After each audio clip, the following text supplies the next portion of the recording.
अंतरिक्ष की विशालता से धरती चमकती है। यह एक नीला नखलिस्तान है, जीवन से भरपूर एक जीवंत ग्रह। लेकिन यह हमेशा से ऐसा नहीं था। चलो समय को रिवाइंड करते हैं, अरबों साल पहले। उस समय पृथ्वी एक कठोर और क्षमा न करने वाली जगह थी। ज्वालामुखियों से घिरे परिदृश्य की कल्पना करो। पिघला हुआ लावा इसकी सतह पर बह रहा था। हवा जहरीली गैसों से भरी हुई थी। यह हमारा ग्रह अपनी प्रारंभिक अवस्था में था। इस प्रतिकूल वातावरण के बावजूद कुछ असाधारण हुआ। रसायनों के एक आदिम सूप में जीवन का उदय हुआ। यह एक विनम्र शुरुआत थी, एक विशाल और अराजक दुनिया में एक एकल चिंगारी। यह चिंगारी अंततः जीवन की अविश्वसनीय विविधता में विकसित होगी, जो आज हम देखते हैं। प्रारंभिक पृथ्वी एक रासायनिक प्रयोगशाला थी। ज्वालामुखी गैसें उगलते थे और बिजली वातावरण के माध्यम से चटकती थी। इस अराजक मिश्रण में सरल कार्बनिक अणु बनते हैं। जीवन के ये निर्माण खंड पानी के उथले कुंडों में एकत्रित हो गए। लाखों वर्षों में उन्होंने बातचीत की और संयुक्त किया। अंततः एक महत्वपूर्ण घटना घटी। खुद को दोहराने में सक्षम एक अणु का उदय हुआ, पहली कोशिका। यह पृथ्वी के इतिहास में एक महत्वपूर्ण मोड़ था। जीवन शुरू हो गया था। यह एकल कोशिका वाला पूर्वज पृथ्वी पर हर जीवित चीज को जन्म देगा, सबसे छोटे बैक्टीरिया से लेकर सबसे बड़ी भेल तक। अरबों वर्षों तक एकल कोशिका वाले जीव पृथ्वी के एकमात्र निवासी थे। वे सरल थे, फिर भी उल्लेखनीय रूप से अनुकूलनीय थे।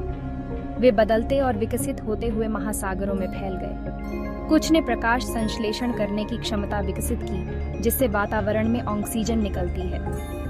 यह ऑक्सीजन महत्वपूर्ण थी। इसने अधिक जटिल जीवन रूपों के लिए मार्ग प्रशस्त किया। युगों से एकल कोशिका वाले जीव सेना में शामिल हो गए। उन्होंने बहुकोशिकीय जीवों का गठन किया, जो जटिल जीवन की लंबी सड़क पर पहला कदम था। जीवन में विविधता आने लगी थी। भाग 4, भूमि की ओर एक कदम। लाखों वर्षों तक महासागरों में जीवन फला फूला, हालांकि भूमि बंजर और निर्जीव रही। फिर लगभग 500 मिलियन वर्ष पहले जीवन ने भूमि पर उपनिवेश करना शुरू कर दिया। यह एक चुनौतीपूर्ण परिवर्तन था। जीवों को पूरी तरह से नए वातावरण के अनुकूल होना पड़ा। पहले पायनियर पौधे थे। वे एक हरे कालीन का निर्माण करते हुए महाद्वीपों में फैल गए। कीड़े पीछा करते थे। फिर उभयचर, भूमि पर उद्यम करने वाले पहले वर्टेब्रेट्स। पानी से जमीन पर जाना पृथ्वी के इतिहास का एक महत्वपूर्ण क्षण था। इसने जीवन को अन्वेषण के लिए एक पूरी नई दुनिया खोल दी। भाग 5, सरीसृपों का युग। एम्फिबियंसों से रेप्टाइल्स विकसित हुए। रेप्टाइल्स भूमि पर जीवन के अनुकूल थे।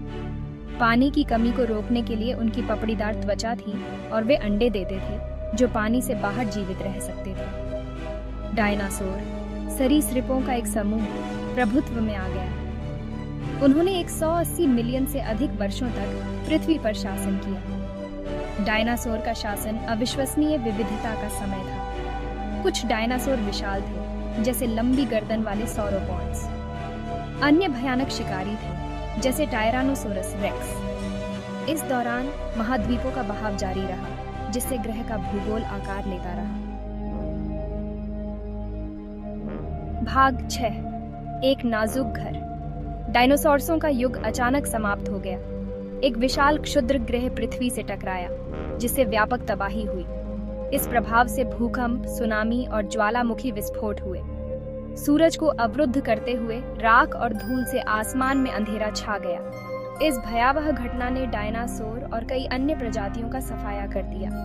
हालांकि जीवन बुझा नहीं था। इस आपदा की राख से जीवन के नए रूप सामने आए। स्तनधारी, जो डायनासोर की छाया में रहते थे, उन्हें अब पनपने का मौका मिला। यह घटना पृथ्वी पर जीवन के नाजुक संतुलन को उजागर करती है।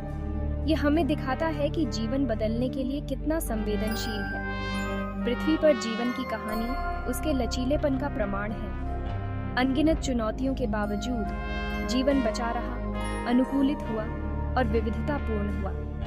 अरबों साल पहले एक चिंगारी से जीवन पौधों और जानवरों की अविश्वसनीय सरणी में विकसित हुआ है, जिसे हम आज देखते हैं। ये एक ऐसी कहानी है जो अभी भी लिखी जा रही है और हम मनुष्य अब इसका हिस्सा हैं। इस उल्लेखनीय यात्रा को जारी रखने के लिए ग्रह की रक्षा करना और यह सुनिश्चित करना